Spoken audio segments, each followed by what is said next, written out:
our beloved and most revered leader, His Holiness the great 14th Dalai Lama of Tibet.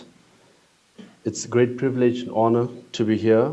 First of all, I would like to thank Chairman Martin Frost and Board of Directors of NED, and especially Carl Gershman and staff of NED for organizing this event and honoring Central Tibetan Administration for its democratic system as per the vision of His Holiness the Dalai Lama.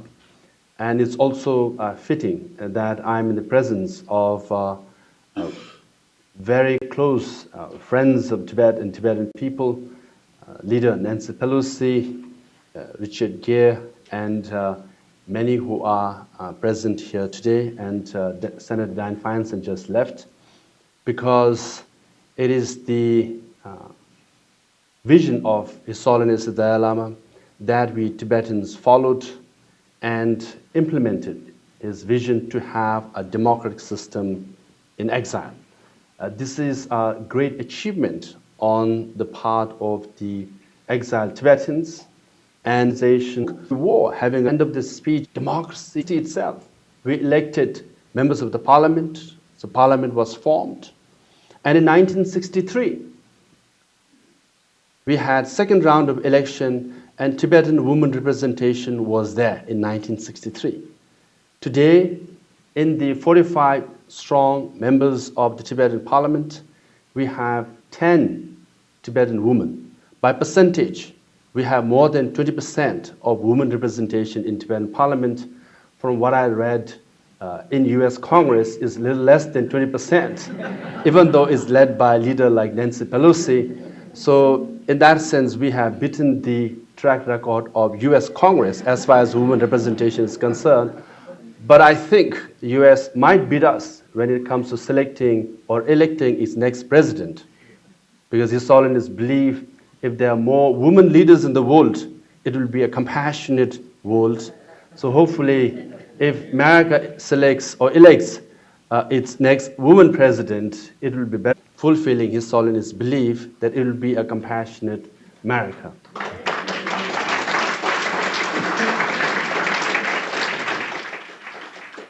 I hope after I finish my term, next Sikyong also will be a woman, so that we can compete equally with the US.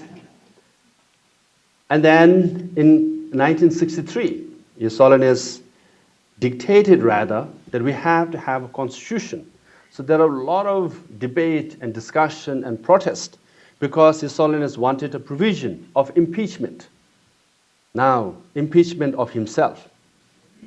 He said we have to have an impeachment provision that says that His Holiness Dalai Lama can be impeached by the parliament.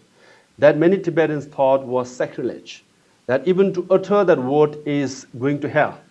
But His Holiness said no one can be above law. Everybody should be subservient to the constitution, including me. Hence, the provision was kept. So moving forward, in 2001, His Holiness declared himself semi-retired. And in 2011, His Holiness the Dalai Lama decided to separate the church and the state and devolve all his political authority to the elected leadership. Now, in this day and age where you see in Arab world and different parts of the countries, I was just talking to activists, journalists from Azerbaijan, that no leader would like to give up their political power. But here we have His Holiness Dalai Lama in 2011 saying now all the political power has to be devolved and Tibetan people should take responsibilities. And he did it magnanimously, and he says happily, willingly. Thereby, it's fair to say, we all know His Holiness Dalai Lama as a Nobel laureate, but he is also a true democrat. In that sense, today's theme of hope and democracy really reflect and represent His Holiness Dalai Lama. So in 2011, the election that we have is also truly democracy without borders, because Tibetans are scattered in 40 countries. So from Alaska to Australia, from New Delhi to New York, from Brussels to Bandra, Tibetans everywhere vote. And then to vote, actually, you have to pay voluntary freedom tax. If you don't pay that tax, you can't vote. It's a flip side of no representation without taxation. And there is no IRS to implement that if you don't pay freedom tax, there is no IRS. Still, 90+% of Tibetans pay their taxes to vote. For example, in Ladakh, when it's minus 20 degrees, the ballot boxes are carried on the backs of yaks and donkeys up to the mountains of 4,000 to 5,000 meters high altitude. And the nomads come down from the tents to vote. In Bandra settlement, I think it will be 40 degrees Celsius. It will be humidly hot. Yet Tibetans come out, line up outside the school playground to vote. We all are fulfilling the vision of His Holiness Dalai Lama. And also, as per his guidance, maintaining a moral standard, even in our election campaign and speeches, we are very respectful of each other. For example, the respected Tenzin Tedonglai is here. He was the candidate for 2011 Sikyong position. And believe it or not, we shared taxis together. We shared hotel rooms together. Now imagine in American context, Hillary Clinton and Donald Trump sharing bus together. That will save cost though, but that was the level of friendship and friendliness in the debate and the process of our election.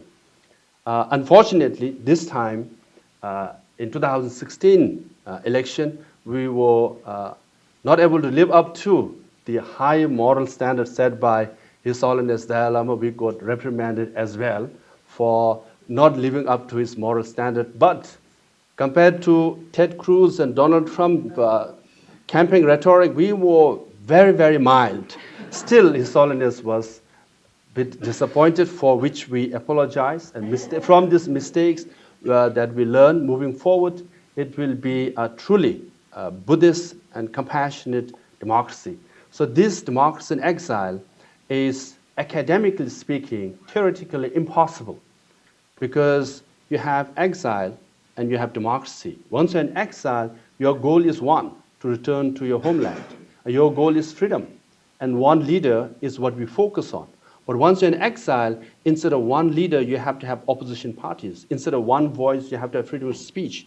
So instead of single goal, you have to have diversity. So in academic sense, there is a contradiction between exile and democracy. Yet we implement it as per the vision and guidance of His Holiness Dalai Lama. And the CTA that we have set up, as Chairman Martin Frost said, is perhaps, I'm being a bit un-Buddhist, perhaps one of the most successful refugee organizations, because we run our own schools, educate our own children, subsidized by the Indian government. We run our own health clinics and hospitals. We run our own settlements, and we also run our own Tibetan monasteries and nunneries. We have 265 of them, providing education to 42,000 monks and nuns. 50% of them are from Himalayan region, thereby preserving our culture and religion in exile. Even though China has destroyed 98% of the monasteries and nunneries in the 1960s and 70s, but we have rebuilt and revived Tibetan culture and Buddhism in exile. So along with democracy, we have preserved our culture and identity as per the vision and guidance of His Holiness Dalai Lama. Hence the citation means very special to the Tibetan people inside Tibet, and it's a great privilege to accept it in the presence of His Holiness Dalai Lama and our true friends. Thank you very much.